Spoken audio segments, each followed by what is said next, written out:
हमारे मोहल्ले में ना पिछले एक हफ्ते से एक बांसुरी वाली आ रही है। जी हाँ, बांसुरी वाली। अब आपका तो पता नहीं, पर मैंने ना पहली बार किसी औरत को बांसुरी बेचने के साथ साथ इतनी मधुर बांसुरी बजाते हुए भी देखा। वो जब भी आती ना तो कोरी तेरा गाँव बड़ा प्यारा, ये वाले गाने की धुन बजाती और हर कोई मंत्र मुग्ध हो जाता। बिल्कुल वैसे जैसे कन्हैया के बांसुरी बजाने पर राधिका जी और सारी गोपियाँ हुआ करती थी। तो लगातार एक हफ्ते तक उसकी बांसुरी की धुन सुनने के बाद ना मुझसे रहा नहीं गया। तो कल फाइनली मैं नीचे गई और उससे पूछ लिया, तुम इतनी अच्छी बांसुरी बजाती हो, कहाँ से सीखा? मेरे सवाल पूछते ही उसके चेहरे के भाव बदल गए, मानो उसे किसी से कुछ कहना हो पर शायद कह ना पा रही हो, पता नहीं। तो वो बोली, हमको ना हमारे पति सिखाए बांसुरी बजाना। हम 18 साल के थे जब हमारी शादी हुई, और वो ना शादी के बाद हमको सिखाए बांसुरी बजाना, क्योंकि उनको ना पहले से बहुत शौक बांसुरी बजाने का। फिर कुछ सालों में उनकी सरहद पर नौकरी लग गई और हम भी घर के कामों में व्यस्त हो गए। पर वो ना हमेशा कहते थे कि केसरिया, तू तो हमसे भी अच्छी बांसुरी बजाती है।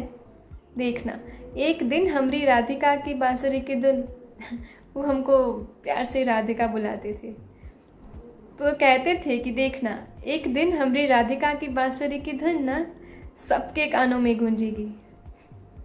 पर हमें क्या पता था कि सबके कानों में अगर हमारी बांसुरी की धुन गूंजेगी भी तो ऐसे गूंजेगी। अरे तुम ऐसी बातें क्यों कर रही हो? और कहते थे का क्या मतलब है? वो पिछले महीने शहीद हो गए और हमारे ससुराल वालों ने तो इस विधवा को घर से नहीं, गांव से ही निकाल दिया। दूर एक झोपड़ी दे दी और कहा, तू और तेरी बेटी यहीं रहोगे। आप दोनों की परछाई भी गांव पर नहीं पड़नी चाहिए, 2 वक्त की रोटी मिल जाएगी बस। और हमरे बेटे के पीछे सरकार जो भी देगी उस पे तुम माँ बेटी का कोई हक नहीं होगा। हम समझ नहीं पा रहे थे हम क्या करें। एक पल में सब कुछ बिखर गया।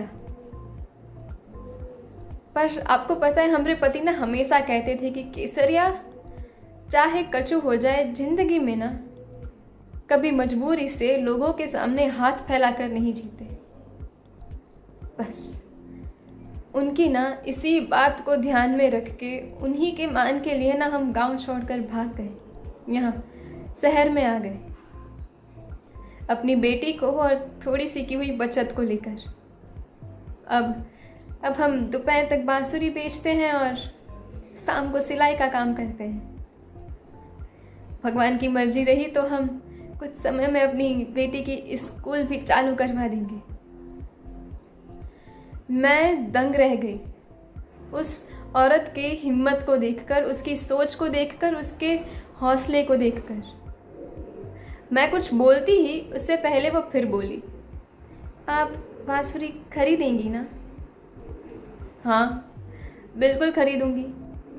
उसने बांसुरी बेची और वो चली गई, और मैं वहाँ खड़े खड़े बस सोचती रह गई कि आज इस राधिका को बांसुरी बजाते देख वो कान्हा कितना खुश हुआ होगा, कितना गर्व महसूस कर रहा होगा, है ना? कल ना मैंने 2 बातें सीखी। एक कि इंसान को बड़ा ना उसकी सोच बनाती है, स्टेटस नहीं। और दूसरा कि जिसने भी कहा है बिल्कुल सच कहा है। तेज हवाओं में उड़ते हैं जो परिंदे, उनके पर नहीं, हौसले मजबूत होते हैं। शुक्रिया।